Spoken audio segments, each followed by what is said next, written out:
Grace ஒரு பெரிய ஃப்ரீடமை தருது. ஆனா விஸ்டம் கேரக்டர் மோல்டு பண்ணுது. ஸோ இந்த ரெண்டு காம்பினேஷன்ல வெளியில மேனிஃபெஸ்டேஷன் நடக்குது.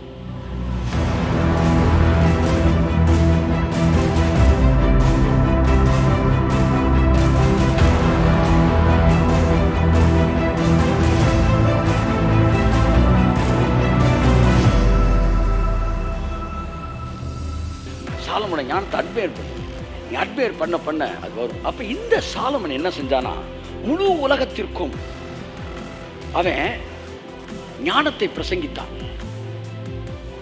பிரசங்கிய பேசும்போது ராஜாவாகிய நான் பிரசங்கியாயிருந்தேன் அப்படி எழுதல, பிரசங்கியாகிய நான் ராஜாவாயிருந்தேன். கை தட்டுங்க ராமே.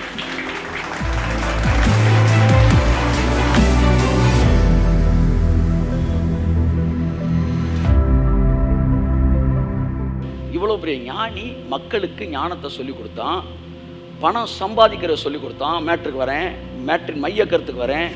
பணக்காரனாகிறதுக்கு சொல்லிக் கொடுத்தான், வாழ்க்கையில புகழ்ச்சி அடைய சொல்லிக் கொடுத்தான், உயர்வை சொல்லிக் கொடுத்தான், பெருக்கத்தை சொல்லிக் கொடுத்தான், பணம் சம்பாதிக்கிறது ஐஸ்வர்யத்தை சம்பாதிக்க சொல்லிக் கொடுத்தான். ஆனா ஒரு இடத்துல கூட குறுக்கு வழியை சொல்லிக் கொடுக்கவே இல்லை. கையை தட்டு. ஆமென். கிறிஸ்டியன் எத்திக்ஸ், அதாவது the combination of grace and wisdom என்கிற தலைப்பிலே உங்கள் மத்தியில் பேச விரும்புகிறேன். கிருபைக்கும் ஞானத்திற்கும் இருக்கிற காம்பினேஷன், அதாவது என்ன, அந்த கலவை, அதை புரிந்து கொள்ளும்போது உங்கள் வாழ்க்கையிலே கிருபை, ஏன் கிருபை பேசுகிற எல்லாருடைய வாழ்க்கையிலும் இப்போ சில மாற்றங்களை நாம் பார்க்க முடிவதில்லை அப்படின்னும் போது there is a combination of grace and wisdom. கிருபைக்கும் விஸ்டத்துக்கும் ஒரு பெரிய காம்பினேஷன் இருக்குது. அந்த காம்பினேஷன் தான் உங்கள் லைஃப்பில் வந்து எல்லாத்தையும் மேனிஃபெஸ்ட் பண்ணுது. That is what Christian ethics. அதை பற்றி பேச போகிறோம். கிறிஸ்டியன் எத்திக்ஸ்ன்ற ஒரு விஷயத்தை சபை பெரிய அளவில் பேசுவது இல்லை. ஆனால் இன்றைக்கு நாம் பேச போகிறோம். நம்முடைய வாழ்க்கையில், அதாவது என்னென்ன, இந்த செய்தி மிகப்பெரிய தலைவர்களை உருவாக்கும், இந்த செய்தி மிக நல்ல கிறிஸ்தவர்களை உருவாக்கும், இந்த செய்தி மிக நல்ல சொசைட்டியை உருவாக்கும். கரங்களை தட்டி கர்த்தருக்கு நன்றி சொல்லுவோம். Amen. So the combination of grace and wisdom என்கிற தலைப்பை நான் இதுக்கு வைக்கிறேன். இந்த series is a character moulding series. என் அன்புக்குரியவர்களே, மனிதன் 3 பாகங்களால் படைக்கப்பட்டிருக்கிறான். ஒன்று ஆவி, இன்னொன்று ஆத்மா, இன்னொன்று சரீரம். இந்த ஆவி பரலோகத்துக்கு ஒப்பாய் இருக்கிறது. தேவன் ஆவியாய் இருக்கிறார், தூதர்கள் ஆவியாய் இருக்கிறார்கள். வந்து இன்விசிபிளாக இருக்கிறது. பரலோகம் சம்பந்தப்பட்டது. It signifies heaven. இந்த சரீரம் பூமிக்கு ஒப்பாய் இருக்கிறது. சரீரம் பூமிக்கு ஒப்பாய் இருக்கிறது. It is visible. இந்த உலகம் எல்லா பொருளுமே கண்ணுக்கு தெரியுது, விசிபிள். ஸோ ஒன்று இன்விசிபிள், தட் இஸ் ஹெவன். இன்னொன்று விசிபிள், தட் இஸ் எர்த். ஒன்று இன்விசிபிள், தட் இஸ் ஸ்பிரிட். இன்னொன்று விசிபிள், தட் இஸ் பாடி. இப்போ இந்த ஆவியில் வந்து நீங்கள் இயேசுவை ஏற்றுக்கொண்ட போது முழு பரலோகத்தின் சகல ஆசீர்வாதமும் ஆவியில் நிரம்பிடுச்சு. 100% நிரம்பிடுச்சு. ஓவர் ஃப்ளோவாக இருக்கு. டிட்டோ ஹெவனவே அங்கே கொண்டு வந்துட்டார். கை தட்டுங்க. The kingdom of heaven. இன்னைக்கு ஒரு சகோதரிகிட்ட பேசும்போது சொல்றாங்க, the kingdom of God and kingdom of heaven. Kingdom of God உள்ள வந்துடுது. வெளியில் மேனிஃபெஸ்ட் ஆகும்போது கிங்டம் ஆஃப் ஹெவனாக அது என்ன செய்யுது, மேனிஃபெஸ்ட் ஆகுது. இப்போ இந்த கிங்டம் ஆஃப் காட் எங்கே வந்துடுது, ஸ்பிரிட்டுக்கு வந்துடுது. ஸ்பிரிட்டில் நீங்கள் பூரணமாக இருக்கிறீங்க. நீங்கள் கொஞ்சம் குறை அவரை மாதிரி வளர்ந்துக்கிட்டுலாம் இல்லை. நீங்கள் கிறிஸ்துவுக்குள் பூரணராய் இருக்கிறீர்கள். இங்கே இருக்கிற எல்லாருடைய ஆவியும் ஒரே லெவலில், ஒரே டென்சிட்டியில், ஒரே ரெசல்யூஷனில் பூரணமாக இருக்கு. கைத்தட்டுங்க ஒருவருக்கு. ஆமென். தேவனுடைய தேவத்துவத்தின் பரிபூர்ணம் எல்லாம் ஆவியில் நமக்கு இருக்கு. இயேசுக்கு சரீர பிரகாரமாக இருந்தது, நமக்கு ஆவியில் இருக்குது. இப்போ இது வந்து ஆவியில் இருக்கு. ஆனால் சரீரம் வந்து டோட்டலி வேற மாதிரி இருக்கு. அது டிஸார்டராக இருக்கு, இல்லை இது சிக்னஸில் இருக்கு, இல்லை பாவத்தில் இருக்கு, இல்லை வியாதியில் இருக்கு, எதுலையும் இருக்கு. ஒரு பக்கம் டேம் நிறைய தண்ணி, இன்னொரு பக்கம் வறண்டு போன வயல்வெளி. காரணம், இதனை இணைக்கிறதற்கு இடையில், இந்த ஆவிக்கும் சரீரத்துக்கு இடையில் ஆத்துமா என்கிற முக்கியமான சேனலை தேவன் வைத்தார். அந்த ஆத்துமாவை அவனவன் பொறுப்பிலே தேவன் ஒப்பு கொடுத்தார். உன் ஆத்துமாவை நீ திறந்தினா உன்னுடைய வயல்வெளி செழிப்பாகும். உன் ஆத்துமாவை நீ திறந்தினா உன்னோட வயல்வெளி செழிப்பாகும். அதை எந்த அளவு திறக்கிறியோ அந்த அளவு செழிப்பாகும். அந்த முழு பொறுப்பை உனக்கு ஒப்பு கொடுக்கிறேன். ஏன்னா உனக்கு ஒரு ஃப்ரீடம் இருக்கு. அந்த ஃப்ரீடத்துக்கு ஏற்ற மாதிரி தான் உன்னை நான் ஆசீர்வதிக்க முடியும். ஸோ ஸ்பிரிட் அண்ட் பாடி, இது ரெண்டையும் இணைக்கிறது சோல். இப்போ இன்னொரு பக்கம் வருவோம். பரலோகம் ஸ்பிரிட்டு, எர்த்து பாடி. இதை ரெண்டையும் இணைச்சு பரலோகத்தில் இருக்கிற பூமிக்கு கொண்டு வர்றதுக்கு நடுவில் என்ன இருக்கு? நீங்களும் நானும் சோல் அப்படி நம்ம நிற்கிறோம். நம்ம தான் soul.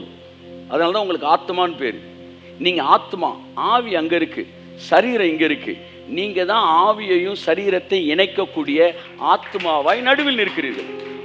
So soul is the major part of Christian life. It takes major role in Christian life. கிறிஸ்தவ வாழ்க்கையில் ஆத்மா ரொம்ப முக்கியமான பங்கு வகிக்கிறது. அதனால தான் யோவான் சொல்றாரு, உன் ஆத்மா வாழ்கிறது போல எல்லாவற்றிலும் வாழ்ந்து சுகமாயிரு அப்படின்றாரு. அப்ப உங்களுடைய வாழ்க்கை எதன் அடிப்படையில் அமைகிறது? ஆத்மாவின் அடிப்படையில். ஆவியில எல்லாரும் ஒரே மாதிரி ஆசீர்வதிக்கப்பட்டிருக்கிறோம். ஆத்மா எவ்வளவு அனுமதிக்கிறதோ அவ்வளவுதான் உங்கள் சரீரம் ஆசீர்வதிக்கப்பட முடியும். நீ எவ்வளவு சத்தியங்கள் ஆவியில பெற்றுக்கொண்டாலும் உங்களுடைய ஆத்மா அனுமதிக்கும் போது மட்டும்தான் சரீரம் என்ன செய்கிறது? ஆசீர்வதிக்கப்படுகிறது. சரீரத்தோடு இணைக்கப்பட்ட சகல பாகதிகளும் ஆசீர்வதிக்கப்படுகிறது.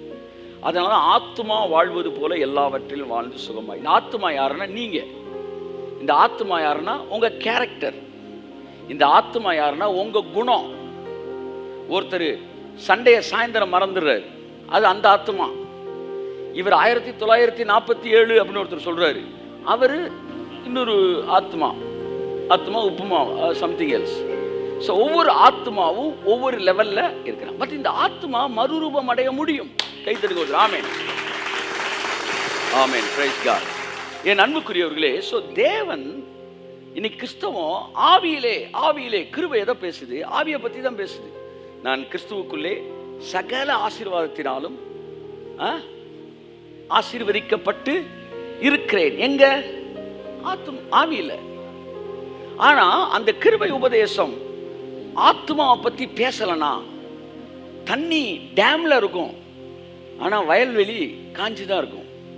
அதனாலதான் சில கிறிஸ்தவ கிருபை பேசுகிற, கிருபையை நம்புகிறவர்கள் வாழ்க்கையில் கூட ஒரு வறட்சியை நான் பார்க்கிறேன். ஏனென்றால் இந்த ஆத்துமா என்கிற கேரக்டர்ல மோல்டிங்கே இல்லாம இருக்கிறது. அந்த ஆத்துமான்ற அந்த கேரக்டரு அது அந்த அணைக்கட்டை திறந்து விடாம, அதுக்கு ஒத்துழைக்காம இருக்கும்போது அவனுடைய வாழ்க்கை வறட்சியில் இருக்கிறது. even though he is preaching or even though he is following grace teaching. So the mistake is not in grace, the mistake in soul. அப்ப சார், கிருபைனா எல்லாத்தையும் செய்யணும்ல சார்? கிருபைனா என்ன நீங்க தெரிஞ்சுக்கணும். கிருபைனா சுயாதீன பிரமாணம். மோசே கொடுத்தது நியாய பிரமாணம். கிருபை என்பது சுயாதீன பிரமாணம். கிருபை சுயாதீன பிரமாணம் என்ன அர்த்தம்னா, உங்களுக்கு சுதந்திரத்தை கொடுத்துரும்னு அர்த்தம். இப்ப நீங்க அந்த ஆத்மாவை அடிச்சு இந்த கிருபை உடைச்சு அந்த ஆசீர்வாத சரீரத்தை கொண்டு வரக்கூடாதா? அதுக்கு பேரே கிருபை. கிருபைனாலே சுதந்திரம். அப்ப கிருபையில இருக்கிறீங்க அப்படின்னாலே உங்க ஆத்மாவை சுதந்திரமா விட்டுருக்கிறாருன்னு அர்த்தம்.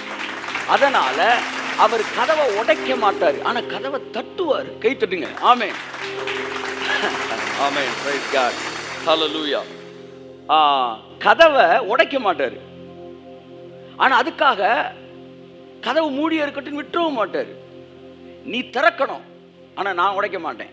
ஆனா நீ திறக்கிற வரைக்கும் ஒண்ணு வேணாலும் நான் செய்வேன், தட்டிக்கிட்டே இருப்பேன். கையெழுத்துங்க. ஆமென். இதோ வாசற்படியிலிருந்து கதவை தட்டுகிறேன். கிருபை தட்டுகிறது, கிருபை தட்டுகிறது. கிருபை உடைக்காது, கிருபை தட்டும், தட்டிக்கிட்டே இருக்கும். நீ 4 நாளில் திறந்தினா 4 நாள் ஆசீர்வாதம். இஸ்ரவேல் ஜனங்கள் 40 வருஷம் கழிச்சு திறந்தாங்க. அம்புட்டு அயோக்கியத்தனத்தை 40 வருஷம் கழிச்சு தான் என்ன செஞ்சாங்க, மாறணும்னு முடிவுக்கே வந்தாங்க. 40 வருஷம் கழிச்சு தான் கானான் திறந்துச்சு. அந்த யுத்த மனிதர்கள் செத்து தீர்ந்த போது அவர்கள் கானானுக்குள் நுழைந்தார்கள். யார் அந்த யுத்த மனிதர்கள்? பெலிஸ்தியர், ஏனோக்கியர், எபூசியர், ஏத்தியர், கானானியர், கிர்காசியர். இவங்களா? அந்த யுத்த மனிதர்கள் அல்ல. அவங்க செத்தது இல்ல. இஸ்ரவேல் ஜனங்களுக்குள்ள யுத்த மனிதர்கள் இருந்தாங்க. அவங்க தான் 6.5 லட்சம் பேர். இவர்கள் என்ன யுத்த மனிதர்கள்? மோசைக்கு எதிராக யுத்தம் செய்தார்கள். அந்த யுத்த மனிதனை பத்தி கர்த்தர் சொன்னாரு, நீங்கெல்லாம் செத்த பிறகுதான்டா, உங்க பெணம் வனாந்தரத்தில் விழுந்த பிறகுதான் நீ காணாம போவீங்கன்னாரு. அதனால கடைசி மண்டை விழுகிற வரைக்கும் காத்திருந்தார். உங்களுடைய சோல்ல ஒரு யுத்த மனிதன் இருப்பான். அவன் யுத்தம் பண்ணிக்கிட்டே இருப்பான். விசுவாசத்துக்கு எதிராக யுத்தம் பண்ணும். அந்த எண்ணம் என்ன சொல்லும்? இல்ல நம்ம ஃப்ராடுத்தனம் பண்ணாதான் ஜெயிக்க முடியும், இல்ல நம்ம குறுக்குழியில போனாதான் ஜெயிக்க முடியும், இல்ல நம்ம ஆர்கியூமெண்ட் பண்ணாதான் ஜெயிக்க முடியும், இல்ல நம்ம சண்டை போட்டாதான் ஜெயிக்க முடியும். இப்படி ஏதோ ஒன்று சொல்லிக்கிட்டே இருக்கும். வசனம் சொல்லி இல்லப்பா, அப்படி இல்லப்பா, நம்ம நேர்மையாக இருந்தால் ஜெயிக்க முடியும், இல்லப்பா நம்ம விட்டு கொடுத்தாம ஜெயிக்க முடியும், இல்லப்பா நம்ம நல்லவனா இருந்தாலும் ஜெயிக்க முடியும். இப்படி ஆத்மா ஆவி சொல்லும். இந்த ஆத்மால யுத்த மனுஷன் சண்டை போட்டுக்கிட்டே இருப்பான். அந்த யுத்த மனுஷன் உசுரோடு இருக்கிற வரைக்கும் கானானை நீ பார்க்கவே முடியாது. என்னைக்கு அந்த யுத்த மனுஷன் செத்து தீர்றானோ அன்னைக்கு தான் கானான் ஆரம்பிக்கும். கையை தட்டி ஆமே நாமே நாமே நாமே. பிரைஸ் காட், ஹல்லேலூயா. ஆகவே அதனால தான் ஆத்துமா ஒரு முக்கியமான பங்கு. அதான் நம்ம எல்லோரும் ஒரே தேவனை ஆராதிக்கிறோம், ஆனால் நாம் எல்லோரும் ஒரே அளவு ஆசீர்வதிக்கப்படவில்லை. காரணம், நம்ம எல்லோருடைய ஆத்மாவும் ஒரே அளவு மறுரூபமாக்கப்படவில்லை. டேம் நிறைய தண்ணி இருந்தாலும் 2 இன்ச்சு பைப்பை போட்டிங்கன்னா தண்ணி கொஞ்சம் தான் வரும். டேம் நிறைய இருக்க தண்ணியை கதவை திறந்து விட்டீங்கன்னா ஃப்ளட்டு மாதிரி தண்ணி வரும். அந்த கதவு தான் எது? உங்க ஆத்மா. அப்ப உங்க வாழ்க்கையில கான்சன்ட்ரேஷன் ஃபுல்லா எங்க தான் கொடுக்கணும்? சோலுக்கு தான் கொடுக்கணும். ஸ்பிரிட்ல என்ன இருக்குன்னு நம்ம கத்துக்கிறது கிருபை.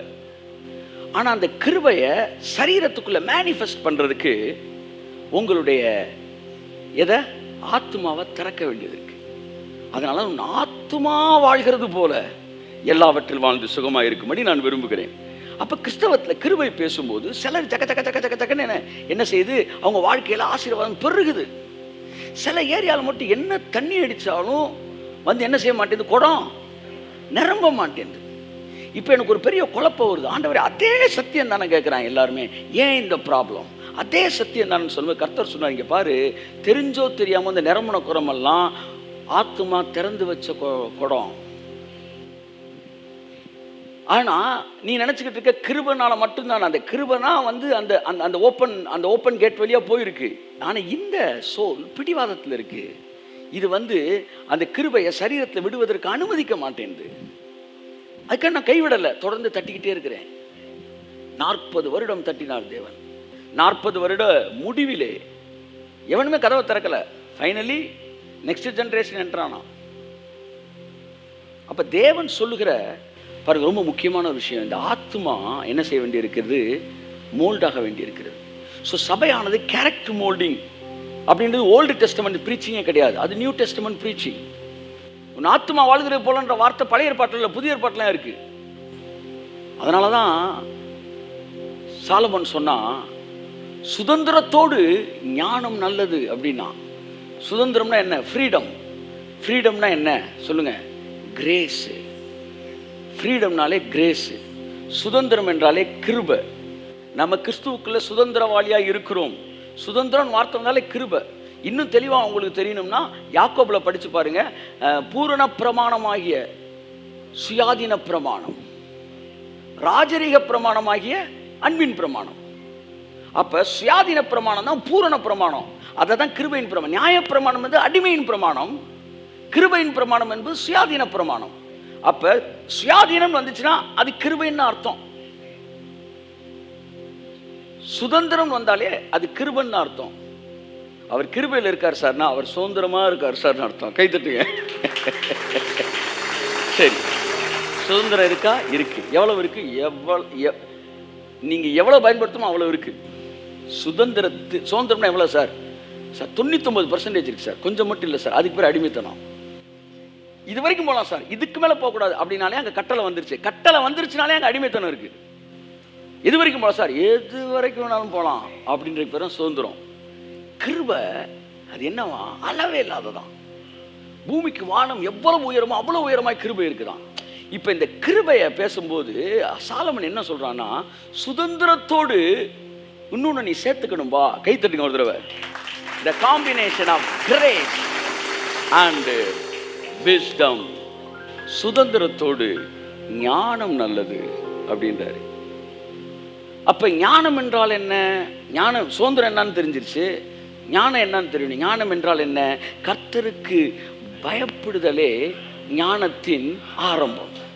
அப்ப இதை எப்படி மொழிபெயர்க்கலாம்னா, கிருபையோ சுதந்திரத்தோடு ஞானம் நல்லது அப்படின்ற வசனத்தை எப்படி நீங்க மொழிபெயர்க்கலாம்னா, கிருபையோடு கூட கர்த்தருக்கு பயப்படும் பயம் நல்லது. கையெழுத்துக்கு ஆமென். The fear of the Lord, the reverence of the Lord. So grace ஒரு பெரிய ஃப்ரீடமை தருது. ஆனா விஸ்டம் கேரக்டரை மோல்டு பண்ணுது. ஸோ இந்த ரெண்டு காம்பினேஷன்ல வெளியில மேனிஃபெஸ்டேஷன் நடக்குது. 2 பங்கு ஹைட்ரஜனும் 1 பங்கு ஆக்சிஜனும் இணையும் போது என்ன வருகிறது? இணையும் போது தண்ணீர் வருகிறது.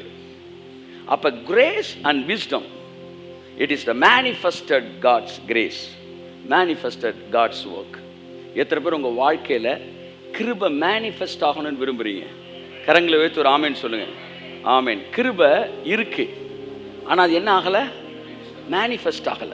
ஆமேன் சொல்லுங்க. ஆமா. எப்படி இருக்கு? ஏதோ கிருபையில் இருக்கும் சார். இன்னும் ரொம்ப பரிதாபமா இருக்கு. இந்த கிருபைன்ற வார்த்தையே ஏதோ 4 தெருவில் பிச்சை எடுத்து வாழ்ந்துகிட்டு இருக்கேன் சார் அப்படின்ற அந்த அந்த ஃபீல்டில் வெளியே வருது. ஆண்டவரே அப்படி தொடங்குது. அப்போ அந்த கிருபையில் இருக்கிறோம் சார். இரக்கம் வேற, கிருபை வேற. நீங்கள் அதை புரிஞ்சுக்கணும். இரக்கம் என்பது அது உங்களுக்கு கொடுக்கப்படுகிற ஒரு பிச்சைக்காரருக்கு, ஏழைக்கும், மற்றவர்களுக்கும் பரிதாபப்படுதல் வருகிற விளைவு. கிருபை என்பது இட்ஸ் ராயல் ரைட். பட் இந்த கிருபை மேனிஃபெஸ்டேஷனுக்குள்ள எல்லார் வாழ்க்கையிலும் வரல. ஏன்னா ஸ்பிரிட்ல இருக்கிற கிரேஸ் சோல் வழியாக தான் பாடிக்கு வரணும். ஆனால் இந்த சோல்ல என்ன இருக்கணும்? விஸ்டம் இருக்கணும். ஸோ அந்த விஸ்டத்தை உங்கள் சோலில் இருக்கும்போது அந்த grace and wisdom, it gives manifested God's work. The fear of the Lord and the freedom. கை தட்டுங்க ஒரு amen. The combination of fear of the Lord and freedom, that is what Christian life. கிறிஸ்தவம் இந்த அதாவது character moulding அப்படின்ற ஏரியாவை நிறைய எடுக்கலன்னு தான் நான் சொல்லுவேன். இல்லை சார், பரிசுத்தத்தை பற்றி எவ்வளோ பேசியிருக்காங்க. நீங்கள் நல்லா புரிஞ்சுக்கணும். பரிசுத்தம் வேற, கேரக்டர் வேற. இன்னைக்கு அதை ரெண்டையும் நம்ம பிரித்து பார்க்க போகிறோம். நல்லா பாருங்க. கிறிஸ்டியன் எத்திக்ஸ், அதை தான் நீ பேச போகிறோம். அதாவது கிறிஸ்தவ வாழ்க்கைன்னு என்ன சொல்லுவாங்கப்பா? கோட்பாடு. கிறிஸ்தவ வாழ்க்கையின் கோட்பாடு. ஸோ இதை நம்ம இன்னைக்கு பார்க்க போகிறோம். இதற்கான கீ வசனத்தை நாம் பிரசங்கி 7ஆம் அதிகாரம் 11ஆம் வசனத்திலிருந்து துவங்குவோம். 7:11 துவங்குவோம். ஆமென். சுதந்திரத்தோடு ஞானம் நல்லது. ஞானம் நல்லது. திரும்ப வாசிங்க. சுதந்திரத்தோடு ஞானம் நல்லது. ஆமென். கரங்களை தட்டி கர்த்தருக்கு நன்றி சொல்லுவோம். ஆமென், ஆமென். வாசிங்க தொடர்ந்து. சூரியனை காண்கிறவர்களுக்கு இதனாலே பிரயோஜனம் உண்டு. ஆமென். இதனாலே பிரயோஜனம் உண்டு. நீதியின் சூரியனை காண்கிறவர்களுக்கு இதனாலே பிரயோஜனம் உண்டு. எதினாலே? சுதந்திரத்தோடு ஞானம். எல்லாம் சொல்லுங்க, சொல்லுங்க. சுதந்திரத்தோடு ஞானம். சுதந்திரம்லாம் இருக்கு. எல்லாம் சொல்லுங்க. சுதந்திரம்லாம் இருக்கு, ஆனா என்னதான் இல்லை? ஞானம் இல்லை. சுதந்திரம் இருக்கிறனால என் அன்புக்குரியவர்களே, நம்ம எதை வேணாலும் செய்யலான்ற அர்த்தமே கிடையாது. The combination of grace and wisdom, அதான் இட் இஸ் குட் அப்படின்னு சாலமன் சொல்கிறாரு. ஓகே, சாலமன் சொல்கிறாரு பழைய ஏற்பாட்டில். புதிய ஏற்பாட்டில் பவுல் என்ன சொல்கிறாரு? எபேசியர் 1ஆம் அதிகாரம் 8ஆம் வசனத்தை வாசித்து முந்தின வசனத்திலிருந்து வாசிங்க. அவருடைய கிருபையின் ஐஸ்வரியத்தின்படியே, அவருடைய கிருபையின் ஐஸ்வரியத்தின்படியே, இவருடைய இரத்தத்தினாலே, இவருடைய இரத்தத்தினாலே, பாவ மன்னிப்பாகிய மீட்பு, பாவ மன்னிப்பாகிய மீட்பு இவருக்குள் நமக்கு உண்டாயிருக்கிறது. நமக்கு உண்டாயிருக்கிறது. எது உண்டாயிருக்கிறது? எது? பாவ மன்னிப்பாகிய மீட்பு உண்டாயிருக்கிறது. இதைத்தான் நான் சொல்றேன். உங்கள் பாவ மன்னிப்பு என்று வரும்போது அதுல 3 காலங்கள் அடக்கப்பட்டிருக்கிறது என்று. அதுக்கு சோலை திறக்காத ஆட்களுக்கு அது ஒர்க் ஆகாது. உங்க வீட்டுக்கே வர கொரியர் நீங்க வந்து இது வாங்க மாட்டேன்னு சொல்லிட்டீங்கன்னா அது உங்க வீட்டுக்கு வராது. கோர்ட் நோட்டீஸ் அனுப்பிச்சு நீங்க வாங்கலாம்னு வச்சுக்கோங்களேன், உங்க வீட்டுக்கு வராது. அப்ப பைபிள் ஒரு ஆசீர்வாதத்தை கொடுக்கும்போது இந்த சோல் வந்து நோ அப்படின்னு சொல்லிடுச்சுன்னா அது உள்ள வராது. ஸோ சோல் ரொம்ப முக்கியம். சோலோட மோல்டிங் ரொம்ப முக்கியம். ஸோ நம்ம பைபிளில் சில கேரக்டர் எடுத்து அந்த கேரக்டரை ஸ்டடி பண்ணலாம்னு நான் நினைக்கிறேன், ஆவியான ஒத்தாசையோட. நீங்கள் பார்க்கும்போது அவன் இதனால் மட்டும் ஆசீர்வதிக்கப்படலை, இப்படி கேரக்டர்லாம் அவன் லைஃப்பில் இருந்திருக்கு என்பதை புரிந்து கொள்ளும் போது தான் அவனை போல் நாம் ஆசீர்வதிக்கப்படுகிறோம். இதை புரிந்து கொள்வதற்கு எனக்கு எப்படி ஒரு விஷன் கடவுள் கொடுத்தாருன்னா, ஒரு பெரிய வீடு, அந்த வீட்டுக்குள்ளே வந்து ஏறக்குறைய 200 அறைகள் இருக்கிறது. 200 அறைகளுக்குள் வந்து 200 அறைகளுக்குள்ளேயும் ஒரு அறையில் பொண்ணு, ஒரு அறையினர் ஃபுல்லாக கோல்டு, இன்னொரு அறையை திறந்தீங்கன்னா ஃபுல்லாக என்னது டைமண்ட்ஸு, பேர்ல்ஸு, இப்படி இருக்கு. மிகப்பெரிய பயங்கர, நீங்கள் வேர்ல்டுல பெரிய கோடீஸ்வரர் அளவுக்கு இருக்குல்ல. ஆனால் மெயின் வந்து அந்த டோர் வந்து க்ளோஸ் ஆகிருக்கு. இப்போ இந்த டோருக்கான கீயை உங்கள் கையில் கடவுள் கொடுக்குறாரு.